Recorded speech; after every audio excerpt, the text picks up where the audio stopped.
factors. And we focus on brain-derived neurotrophic factor, or BDNF. And this is really exciting stuff, because there are things that we can all do right now to affect BDNF levels in our brain. Well, brain-derived neurotrophic factor is crucial for the integrity of the adult neuron. It's also fundamental for the formation of neurons in the first place, the formation of dendrites, the synapses that occurs between neurons to allow them to communicate with each other. And low levels of BDNF have a role to play in stroke recovery, less favorable outcomes in trauma, and a clear important role to play in Alzheimer's disease. BDNF also is fundamental, as you would expect, in the process of learning, since BDNF has an important role to play in the health and regeneration of cells in the memory center, the hippocampus.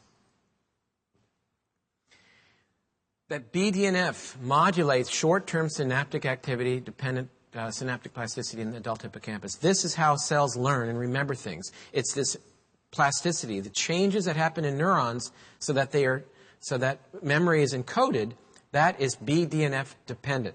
Learning, memory is dependent upon BDNF.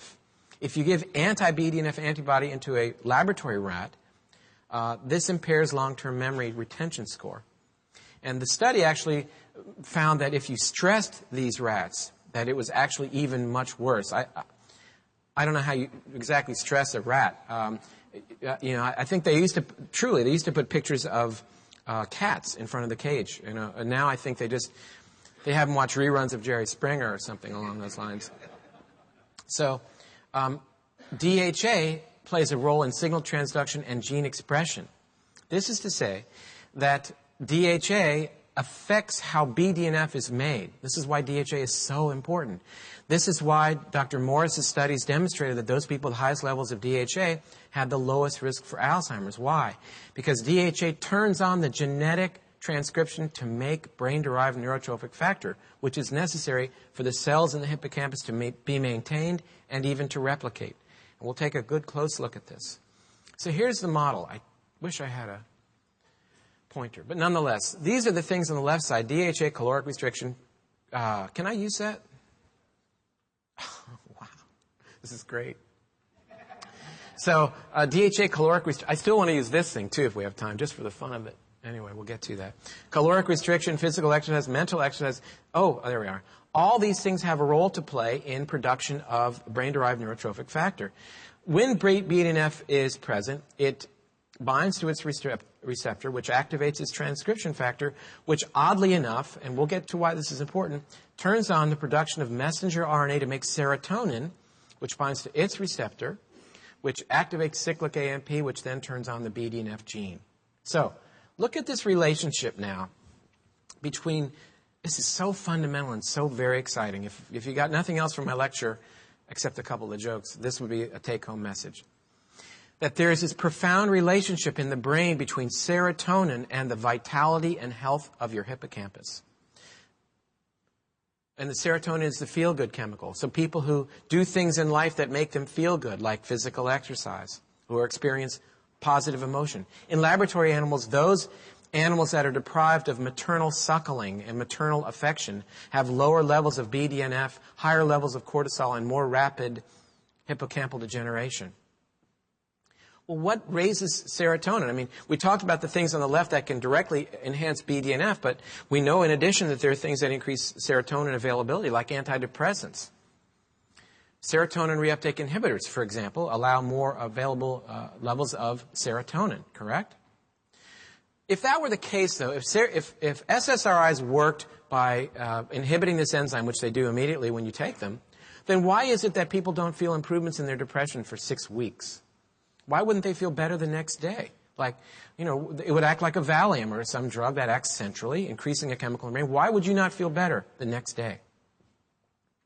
What we now know, and this is research that's just come out over the past few months, is that there's a new understanding of depression, that depression may be mediated by degeneration of the hippocampus. That depression is a hippocampal event, a functional, structural event of degeneration of the hippocampus. And that the way that these SSRIs might be working is that by stimulating brain-derived neurotrophic factor via this model, they may actually lead to increased growth of cells in the hippocampus, which takes 6 to 8 weeks, and that's why depression is better. Now, am I advocating that everybody should get SSRIs? There are downsides of SSRIs, plenty of them. I only show this to you because it's really as interesting as all get out, at least to me. It's one of those things you think about just before you go to sleep at night, you know, this kind of stuff. And here's another one last night. What would an albino polar bear look like? You know, I thought about that last night. It'd be an interesting thing. You know, if love is blind, then why is lingerie so attractive? Anyway. If somebody says a penny for your thoughts and you give them your 2 cents worth, where'd the other penny go? Anyway. So let's look at DHA. So we need to talk about things that can upregulate brain-derived neurotrophic factor. This is some powerful stuff. Again, Dr. Morris's studies demonstrate that low DHA increases risk of Alzheimer's. Higher DHA preserves the hippocampus. One of the mechanisms is that it enhances brain-derived neurotrophic factor, and that leads to hippocampus health. The other thing that DHA does is inhibits what enzyme? COX-2 enzyme, which is upregulated in Alzheimer's. Decreased level of DHA is not limited to Alzheimer's, but is common all across the spectrum of aging-dependent, age-related dementia. In the break, somebody asked me over here about a patient of his in the mid-40s. Now she's having difficulty putting certain thoughts together, has to use one word to get to another word. That's a big issue. That needs to be treated very aggressively. And that's not the time where we would use a so-called Alzheimer's drug. We want to do our best to preserve that brain function. So here's the DHA once again, an omega-3 acid, an omega-3 fatty acid. And again, as I mentioned, in addition to turning on brain-derived neurotrophic factor, DHA plays a role in the fluidity of the mitochondrial membrane and the neuronal membrane, where one neuron talks to another neuron. We build that membrane out of DHA.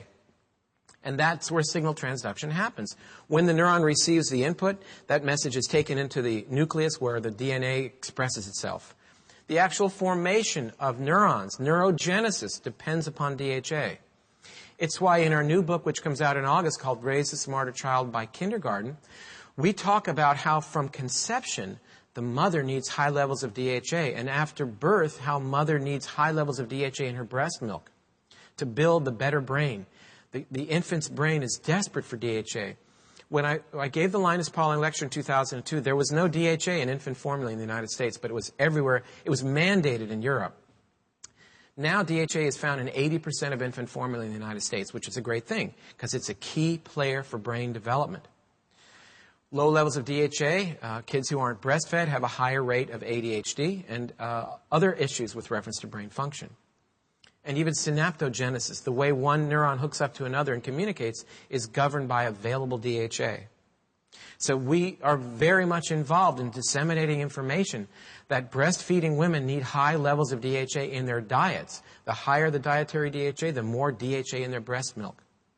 But it creates a bit of an issue because where does DHA come from? What are people told to do to get higher levels of DHA? Eat fish or take fish oils, right? But that's not what we tell pregnant women. We tell them not to eat fish because of mercury. So it does create a bit of a mixed message for them, whereas on the one hand, have fish and fish oils, on the other hand, don't. So the good news is that availability now for marine algae-derived DHA, where algae is in a laboratory, in a stainless steel tank that makes DHA that is then encapsulated. So it's vegetarian source.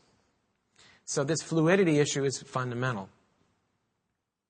Well, let's look at DHA, which is in green, and as opposed to a saturated fat, the PC head group, that's phosphatidylcholine, that's the part that's water-soluble in the lipid layer.